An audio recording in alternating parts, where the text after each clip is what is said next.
I just wanted to welcome you to the Broadband and Beyond series. My name is Kirby Jordan, and I'm the VP of Member Services and Communications. We had a little technical difficulty with one of our speakers, so we've rescheduled her to October 10th, our next series. And this day of being virtual and with connectivity issues, we have to be flexible and adaptable, so we're good at all that. But we have a series of speakers tonight, including Curtis Winn, our CEO of Roanoke Electric and Roanoke Connect. And we also have a special guest, Otis Smallwood from Bertie County Schools. He's our superintendent. So we're so glad you all could join us this evening. We are recording this session and it will be available on our website. So if you know friends or family that missed tonight, they can certainly log on and watch it tomorrow. We also want to let people know that we have a chat box in the corner. And if you have questions that come out through the meeting, we'll hold them till the end, and then I'll direct the questions to the right person.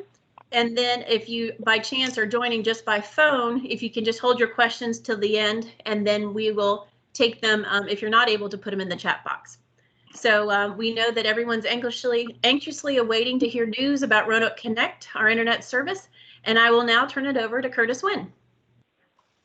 Thank you, Kirby, and good evening, everyone. So happy to join you today to really kick off our fall season of Broadband and Beyond, and to also just to give you updates on things that are happening with your electric cooperative. It is my pleasure tonight to bring you an update on what I will call the Roanoke Connect reboot. And if you read our publications, you might have seen this, that I'm about to discuss, published in one of our publications that gives an update on the construction and the reboot of the Roanoke Connect project. It's really a very exciting project, and our team is working extremely hard to make this come to a point that we're connecting services again and getting people connected to broadband. You know, in the age of this COVID-19 pandemic, I can say very easily that this project is needed more now than it ever was before. So what we've got tonight is really going to come to you in the form of what we did in our publication. It's a Q&A, actually, some of the most burning questions about this revised broadband initiative that we're launching, which is really a build out of a fiber network that will cover more than 2,000 miles once it's all said and done. The new and improved Roanoke Connect project it'll take us anywhere from 5 to 6 years to complete. And we'll be bringing this critical broadband access to the region for the very first time. I'll just say that if this was easy or inexpensive or not complicated, we wouldn't even be having this conversation tonight. Someone would have already done it. But your cooperative realized that because it's not done, we need to step up to the plate and make sure it happens for the region. You know, and I was thinking on my way to work this morning, this project reminds me of what I've read about the mammoth effort that took place some 80 years ago by some of our electric cooperative pioneers when they decided to build electric lines to citizens who had never had electricity. Now today, fast forward 80 years or so, we have folks in our community who have never had a high-speed internet connection in their home. And that's probably as bad or worse than the folks 80 years ago were suffering because they didn't realize what electricity, the value electricity had. Many of us have experienced having internet service in different places, but never had it in our homes. So I can assure you that this is something that we realize that people need and they are excited to get. And back when they built the line some 80 years ago, it probably took them a little bit more than the 5 or 6 years that we're giving ourselves to complete this project. But we're going to work on it and do as much as we can and work as hard as we can to bring it to you. So what are the burning questions around this initiative? And I'll cover everything from the rocky start to the re-envisioned path to success that we have for this project. So the first question I'll answer is why did the co-op even stop its initial Roanoke Connect broadband efforts last year? Well, the answer to that is that as we realized as the effort got underway, we were experiencing some roadblocks, delays that prompted us just, hey, let's stop and take a step back and revamp our strategy. And we did that in consultation with a new engineering firm. You see, the previous rollout that we started was really centered around a technology that we referred to as fixed wireless last mile technology. And as this method of delivering internet connections started, and the way it works is basically you're delivering broadband over the airways.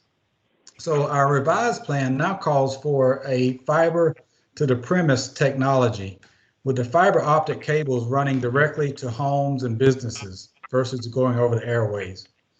And I'm going to pause here. I think I hear some background noise. So if you don't mind, if your phone is not on mute or your system is not on mute, please place it on mute. And I think it'll eliminate some of the background sounds that we're hearing. And we will open up the lines again later. So the upgraded network, as we mentioned, with the fiber to the premise, comes with many added benefits, including faster connection speeds and a higher bandwidth.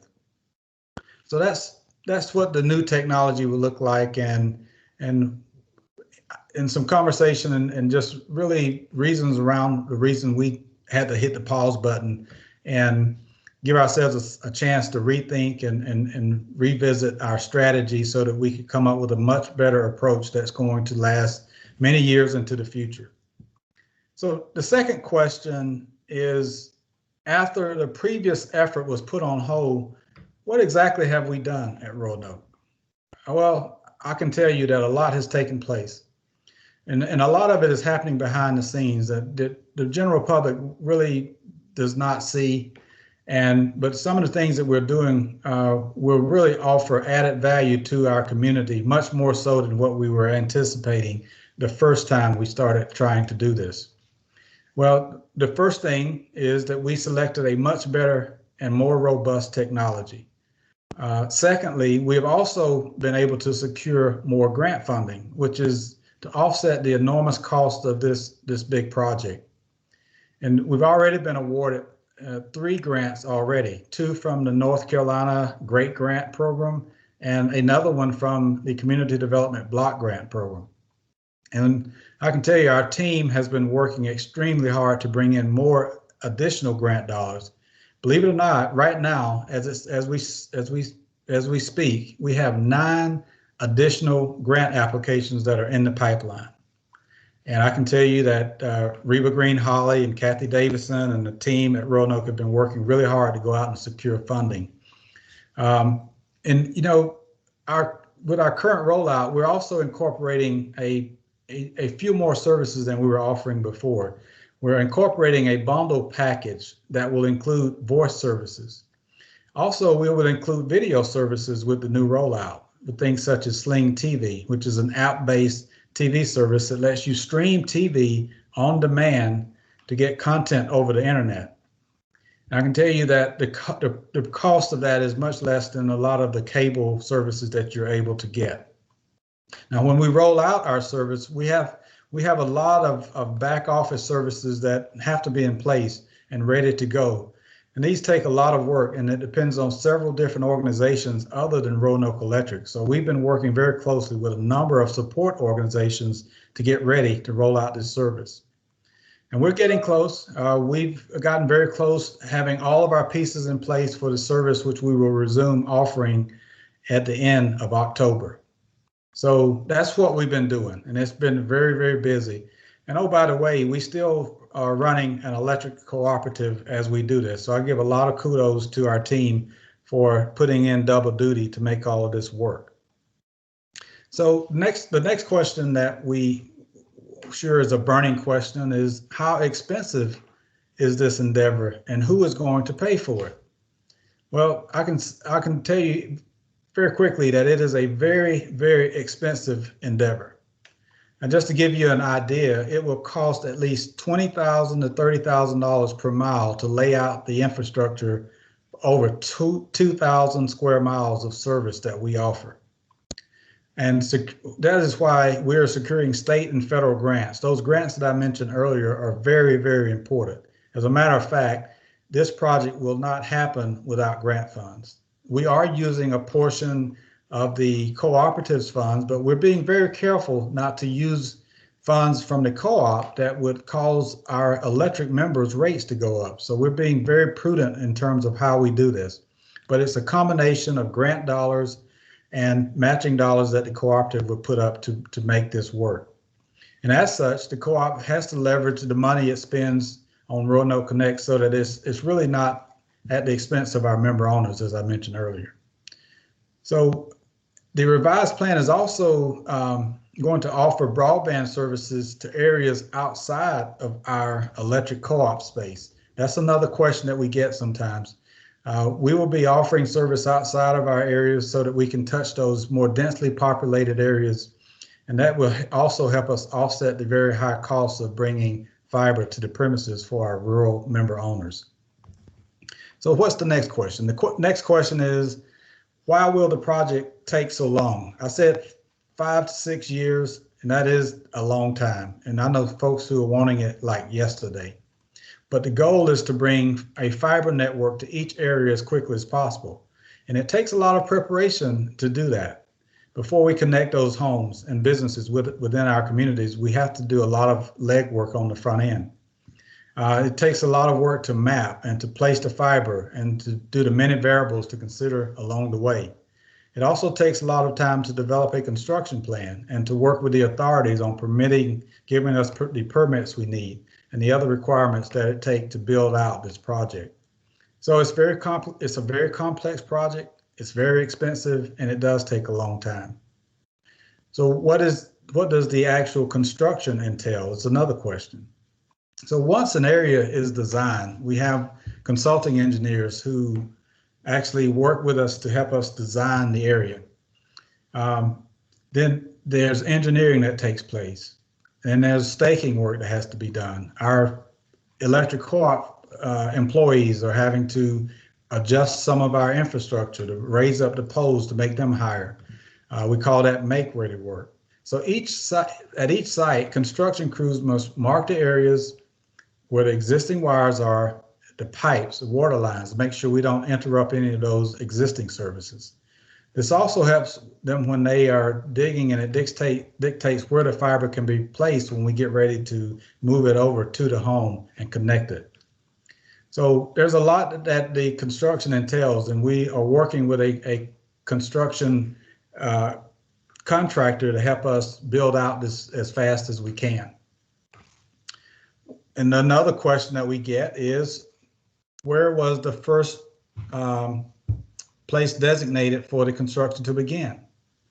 Well, we are going to begin at the end of October, just east of Jackson, North Carolina. And we selected that area because that is where we received grant funding, and the grants require that we start in areas that were funded. And because when we do a grant application, we have to tell them exactly where we're going to spend that money and how many people we're going to be connecting when we roll it out. And again, that's starting in October. Another question is, how is the co-op determining where construction will take place after we move from Jackson? So we're aiming to be as efficient and streamlined as possible during each of the build out phases. And we've set some priorities around how we do this. First, our priority is to go to those grant funded areas, the areas where we are receiving grant dollars. You know, the Federal Communications Commission uses maps that show areas where there's no broadband coverage. And we know that's in a lot of areas that we cover in our service territory and in the region. So those maps dictate where the co-op can apply for grant funding, and those grant funded areas are where we will start first. And we have a sort of a triple strategy going. The next part of that, the next level of priority, is to target those areas with high demand. So we're determining that two ways. We're going into some of the more densely populated areas that have shown an interest We've had a lot of the mayors and local elected officials to call us and say, we want it in our towns, or we want it in our communities. So we're also using that as a way to determine where we go next. And the other way that we're doing is when people sign up and ask for service, we're directing them to go to our RoanokeConnect.com website to register.roanokeconnect.com, and they can register. And then when they do that, their location on the map shows up as an area that is interested in our service. We call that a heat map, and we look at how many people have called us from different areas, and that helps drive where we will go next because we have the demand. And then, of course, the last area that will be served is the sparsely populated remote areas where there's a lot of dense forestry and trees that make it very difficult for us to build out. So we do have a strategy, and there is a method to our madness in determining how we build this out and what takes priority over what areas take priority over other areas. I think the last burning question that I'll answer here before I wrap it up and turn it over to Mr. Smallwood is that why is it so important for people to continue to sign up now for internet service if they have not done it already? I can't stress enough how important it is for us to hear from you.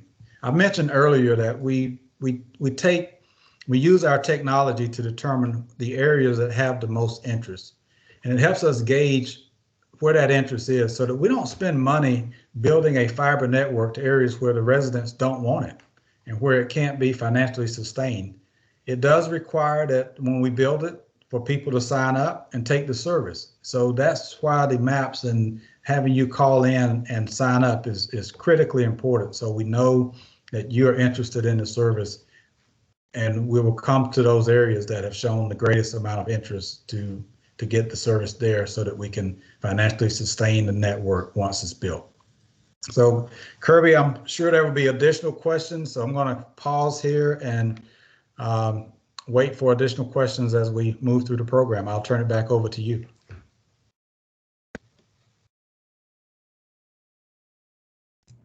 Sorry about that. Thank you, Mr. Winn, for that update. I hope it was helpful to explain our methods and how we're progressing across our service territory. We are very excited for the end of October, as Mr. Winn mentioned, that we will be coming into Jackson. So we encourage everyone to sign up on the website. And we're going to have next on our list to speak was Kathy Knight, who is working with us doing some faith-based work, working with various churches on some energy programs. But unfortunately, she had some technical difficulties tonight. So we will wait and listen, have Kathy speak on our next Broadband and Beyond series next month.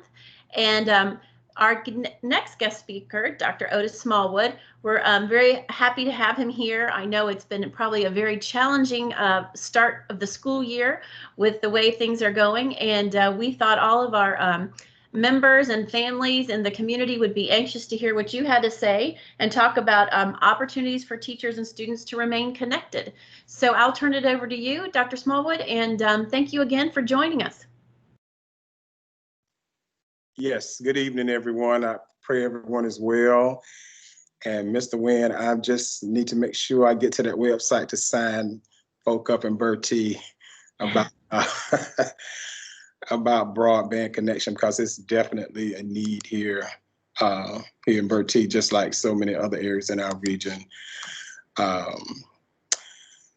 Not quite sure what angle you all want me to take with that, but of course, you know, with broadband is the major issue, underlying issue that we have now, as we've been forced to go into this remote learning environment. And most of the work we're doing, we're trying to be synchronous, so where we're connecting with the kids at the same time. And of course, you know, at the schools, we don't, of course, the schools are well wired and have strong internet connections, but so many of our families and teachers do not have connections where they live in Bertie or surrounding areas that they live as well. We probably only got about 45, to 48% of our families that have access to broadband, and most of our families still connect with their cell phones.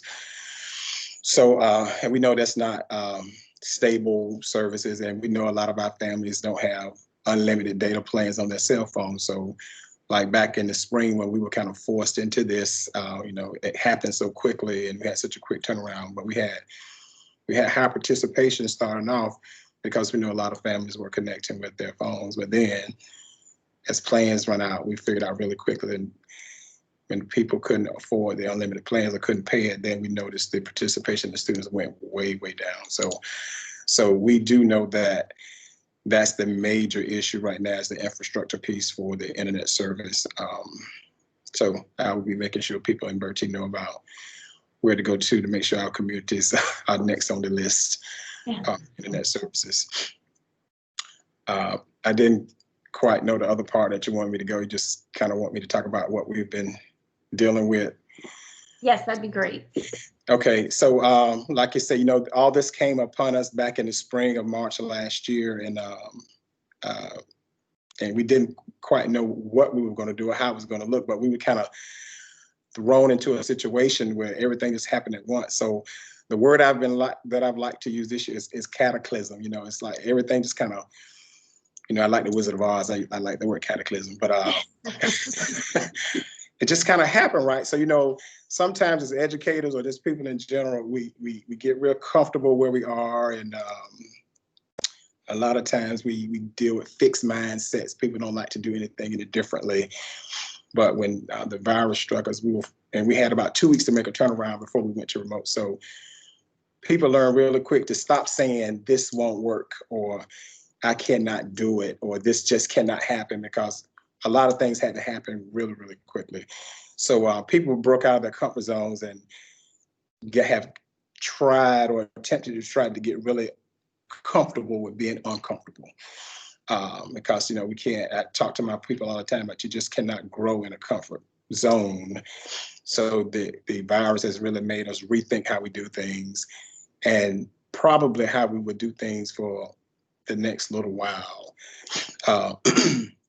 But like I said, in the spring, we had the dilemma of not having the connections, not having the devices, and kids were still expected to do their work, and we didn't know if we were going to be subjected to testing or not. But, you know, we had instructional packets sent home, and some of our families did have laptops, and some of our high school kids that participate in the early college program and the traditional high school that are taking high school courses, those kids already had laptops, but those were the only people in the students in addition that had them, because we just didn't have enough to send home. And we wanted to make sure we kept them because we knew we had to come back this year. So we just didn't know how any of that would look. So that was the issue, the devices, and of course the service itself. But we were able to secure laptops or some kind of tablets for our kids to take home now that the school year has started back.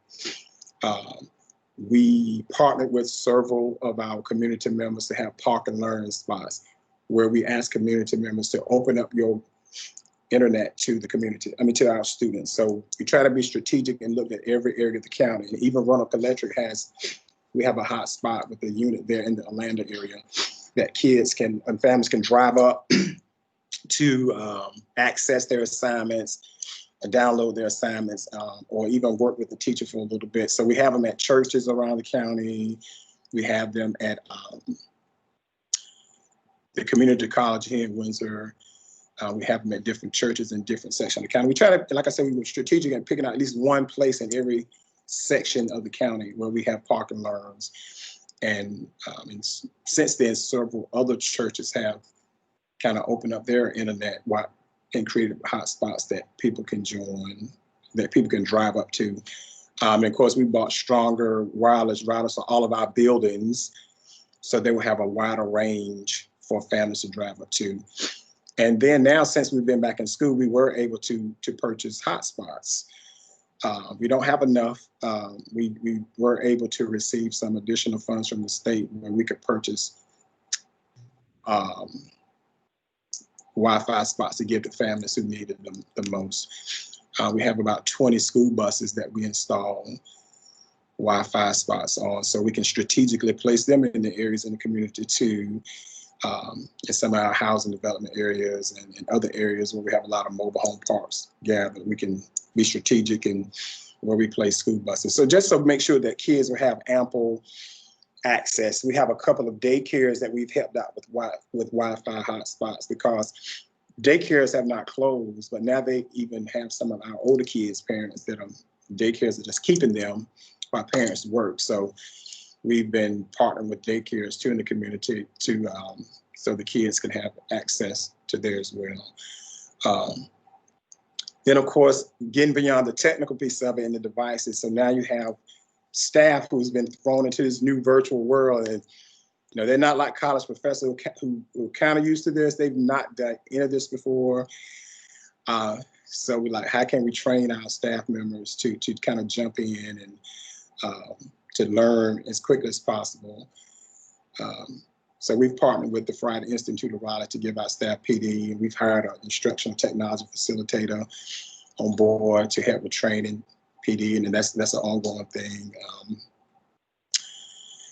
And that's kind of what we are. We use the platform of Zoom or Google Classroom. And overall, even though this norm is different, people have really been all hands on deck, right, to try to really make this thing work. So of course we went through this whole polling our community about whether we should start back in plan A, B, or C, you know, some kind of hybrid version or total virtual. And so we surveyed our community, and from what I'm told, this was the highest return rate of any survey that we've sent out. We had like a 70% return rate. And then we hosted a Zoom too, where we had well over 300 people on the Zoom call about our plan. So they overwhelmingly chose to do remote. You know, they safety first, you know, and I agree with that too. You know, we want our kids to be safe and our staff safe as well. So they've been really, you know, very, like I said, all hands on deck. And I have to give a shout out to my parents, because a lot of times we hear in schools that we can't get parents to really participate or support, especially at the high and middle school level. But these parents have been on it. They've been very conscientious in making sure that students get their work.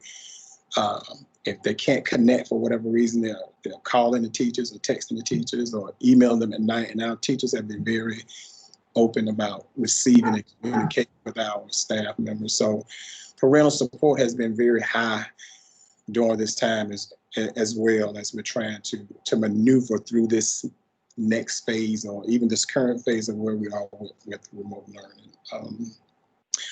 But then of course this has put a strain on budgets. I mean, we have been afforded some opportunities to get some extra money, but you know, all this is very expensive, from you know, all the requirements when we do come back to school with PPE, you know, and face masks and sanitize. I mean, we've had donations, but before we knew we were going to get donations, and we spent thousands of dollars on masks and hand sanitizer when we could find it, and spray bottles and gowns, and the whole, you know, it's like what this really could go for a child if we didn't have to spend this money on PPE. But I mean, it's just the nature of where we are. And then now trying to figure out how to build in supports for these kids while they're home too, the social emotional learning piece on top of everything that we have to expect them to do academically. So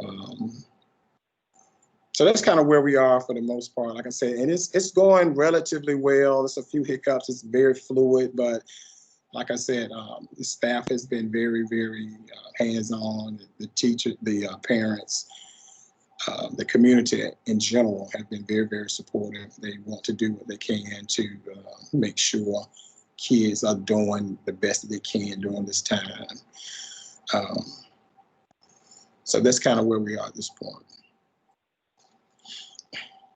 That's great. And you all have been so adaptable. I admire everyone. My kids are grown, but I know many of our coworkers at Roanoke Electric are facing that challenge of balancing children and work at the same time. And a big salute goes out to all the teachers, because like you said, they had 2 weeks notice and had to turn their worlds upside down. So Do you have any tips by chance of what we could do to help prepare the kids or have the kids ready to get on Zoom calls? Or, you know, I don't know if there's any suggestions that you may offer some of our parents that are on the line tonight to keep their attention, or, you know, I don't know how you do that. So develop a lot of patience. First of all, I would say, just if you haven't been a patient person in the past, you know, get very, you need to start being patient. And like I tell people here all the time, we still have to keep the main thing. Like, so safety and well-being will always come first. You know, you have to have a peace of mind. You got to have your health and strength before, because without that, none of this other stuff matters, right? So just learn to be very patient. Some of our parents have become teachers really quickly, right? So I hope they appreciate the role of teachers a little bit more in the public school setting. And at the same time, monitor your kids too while they're on the technology, because it's like, even before all this happened, you know, you have kids on phones or tablets, and you really don't know what they're doing. You know, they just kind of give them that so they'll be quiet.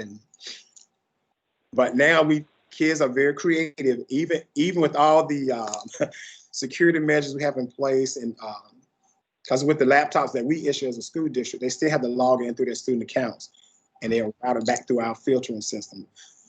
Well, kids were very creative at school at getting around that, and now they are just as creative at home as trying to get around security issues. So they can come in a session like this and bomb you, or, you know, photo bomb you, or, you know, have some kind of crazy stuff going on, just like they would in class. So, and a lot of times parents don't even know what's going on. They see them at the computer screen, they hear people talking, so they think they've been engaged. And so, and we haven't had a lot of that, but we have had some of that. So I would tell parents, just be very patient with your child and with us. And then, but just be mindful and cognizant that, you know, the child have this technology in his hands. And we try to teach digital citizenship as well to go along with this. But just check in to make sure that your child is on the screen it's supposed to be on, and they're not doing anything else. And reach out. I mean, communicate with us. I mean, things are frustrating, but the more we can talk through things, the better we all are. You know, have open lines of communication. Make sure you call the school if you can't get through. You know, by the technology, pick up the phone and call, or text your teachers. The teachers have been very willing to give out their cell phone numbers. Shoot us emails, and we're trying to keep the lines of communication open. We have a tech support, like a hotline tech.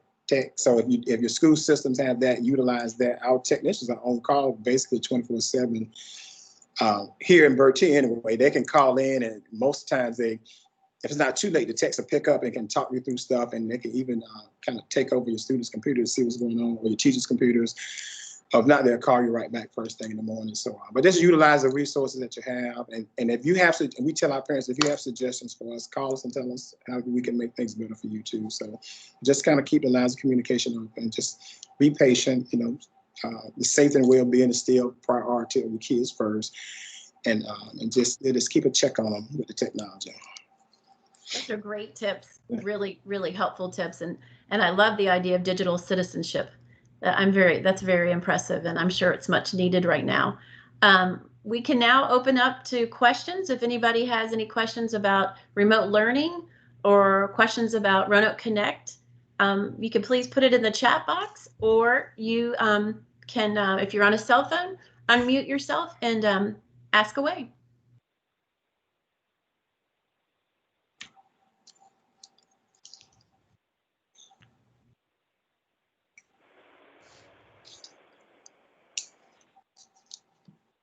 We have a question?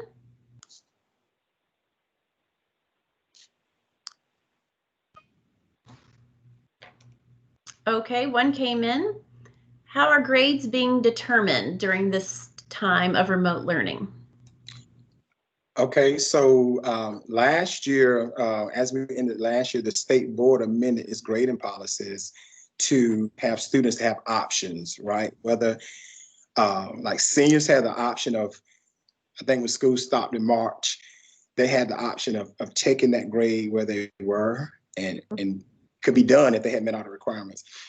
And then for the other kids, I mean, they could work to kind of build the grade up, but if they had passed, that's just where they were for seniors. And then they went back and looked at every other grade. If you were passing, you could take the pass, fail, pass, or if you were failing, you can do the withdraw, failing, type situation. So it wouldn't hurt. You still would get, it wouldn't penalize you per se. You could withdraw or take a pass. But this year, none of that has been amended. So we're back to whatever grading policies you had in place prior to COVID. But we still have to be flexible as educators to know that we have some kids who don't have access, who're still doing paper pencil. They're gonna get knocked out 2 or 3 times a day. So I tell my staff all the time, we even though we're back to our traditional grading, but you still have to grade with grace and lead with love and not lessons. Like don't make any of this punitive for kids who don't have the access. I think we've done that way too long anyway, pre-COVID. Like we want to penalize for everything when we know there are issues kids and families are having that's not really their fault, but we still want to penalize them in school for what they don't have. So even though we got the grade traditionally, but you still have to use some, grade with grace and lead with love instead of lessons. So that's our mantra around Bertie right now. Okay, great. That seems like a very fair way in this crazy time.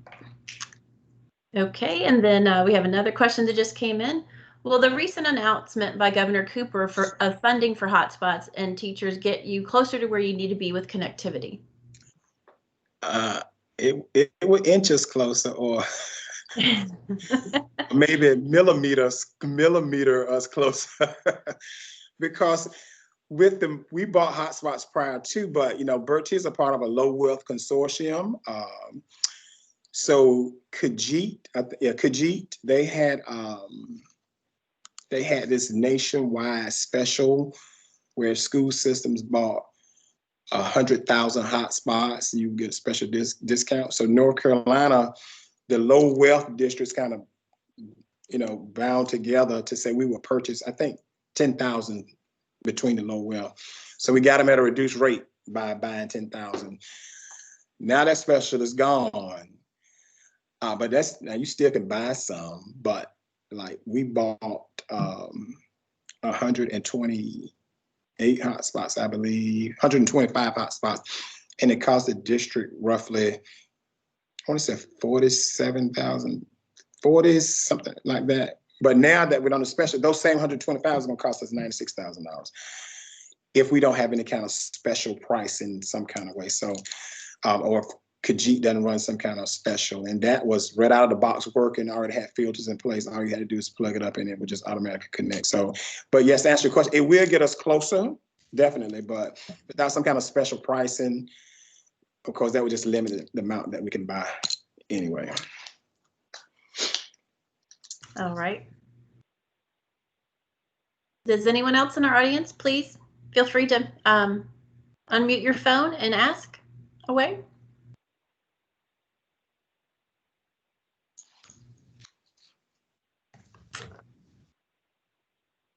No questions. Well, as I mentioned at the beginning, we are recording this session, so we will post it on our website, and we would love for you to tell your friends and family and neighbors about this session. We're trying to spread the word and let people know. Oh, here comes another question. How are counselors helping for college? Dr. Smallwood. Well, now that's a tough one. I mean, because with testing being suspended and like ACT, well, not ACT, but SATs, trying to be strategic how kids get certain tests for scholarships, because a lot of the universities have kind of suspended testing for admission. They're using some other admission requirements, but you still need those things for a lot of scholarships. So at our high school, at the traditional high school, we have 2 counselors. At early college, we have 1, but they're very familiar with the whole process. So they're they're constantly calling. Like, so we have planning sessions for some of our seniors, because even though we're in Plan C remote learning, we still have groups of kids that can come into the building, like our EC kids, our English language learners, and some of our kids in labs for community college, like welding and auto mechanics. They can come on a couple of days a week. But then high school can schedule sessions for seniors to come in to make sure that, you know, they're on track for graduation, their credits, you know, if they fill out the college applications, and hopefully, prayerfully, these seniors should have already filled out the college application as juniors. It's kind of like a follow-up now to make sure their ACT score is high enough. If not, they need to be scheduling retakes if they're getting retakes. So they're kind of going through transcript by transcript and making personal connections with kids, calling them in one by one and scheduling appointments by the day to make sure that for the ones that are going to college, that they have everything they need in place to make sure their applications are intact. Like we hosted a group of kids this summer here at the central office from the traditional high school, just to make sure, kind of laid out, like we went over those, the grading from the spring, like to see if they kept their grade or if they took a withdrawal pass and a PC-19 or WC-19, how it would affect their GPA. So we kind of did a session with them here. And those were they rising seniors, but they were juniors at the time. So we just kind of, we're doing sessions, one-on-ones, where everybody calling in to kind of make sure they have what they need to make sure they're on track to graduate first and then to be ready for college. Okay, that was a great question.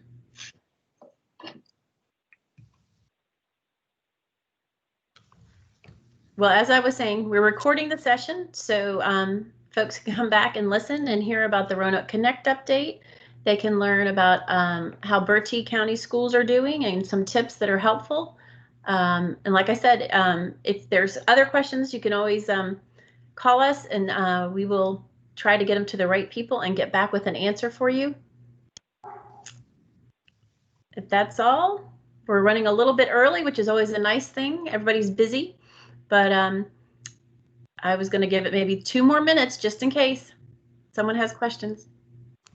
While we're waiting, Kirby, I'll just commend Dr. Smallwood. You look very relaxed, and I know it's got to be stressful. And you know, It's listening. all, I put on a good face for this. Well, but I just know that it's stressful. We have reached out and we've talked about ways Roanoke Electric can support you in any way, and that offer still stands.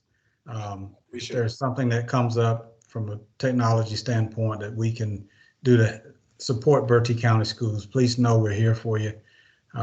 We certainly are rooting for you and your team, and keeping all of you in your prayers. It's a very tough situation, but you just hang in there and let us know how we can help you if there's any way we can. Yes, sir. Thank you. Absolutely. Got another question, I believe, Kirby. Yes, we do. So NCHSAA has put on the schedule for athletics. Will Bertie follow it?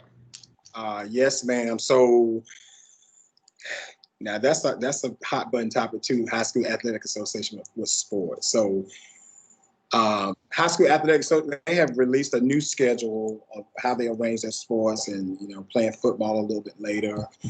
But when the board voted to go to virtual Plan C, we put a halt on all athletic activities until further notice. So, like, some school systems are still allowing kids to do some kind of practicing and warm-ups and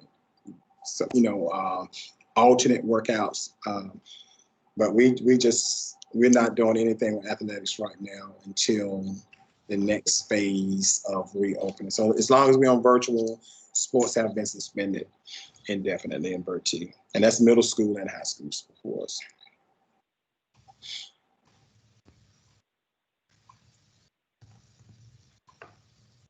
Okay, no one else has any questions. Type them in. It looks like it's kind of quiet. Well, thank you all for joining us. We'll have our next session in October, and we'll encourage more people to come and join. We'll have Kathy on the agenda. And again, thank you so much, Dr. Smallwood, and keep up the great work. We definitely think the teachers in your team are the superheroes, that's for sure. And thank you, Mr. Winn, for the update on Roanoke Connect.